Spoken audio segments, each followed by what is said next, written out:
உதவி வரைத்தன் ருதவி உதவி செய்யப்பட்டார் சால்பின் வரைத்து. சாலமன் பாப்பையா விளக்க உரை. ஒருவர் நமக்குச் செய்த உதவிக்கு திரும்ப நாம் செய்வது அவர் செய்த உதவியின் காரணம், பொருள், காலம் பார்த்து அன்று. உதவியைப் பெற்ற நம் பண்பாட்டுத் தகுதியே அதற்கு அளவாகும். திருவள்ளுவர் விளக்கம்.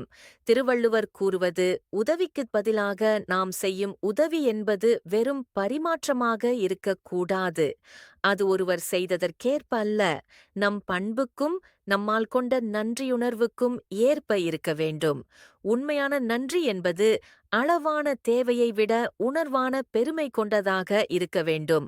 சாலமன் பாப்பையா இந்த விளக்கத்தில், உதவிக்கு எதிராக நாம் செய்யும் கைம்மாறு என்பது கணக்கீடு போல இருக்கக்கூடாது.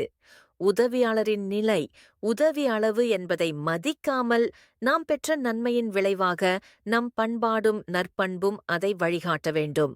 இது ஒருவரின் நன்றி உணர்வையும் அவருடைய உள்ளார்ந்த உயர்ந்த மனப்பான்மையையும் பிரதிபலிக்கிறது.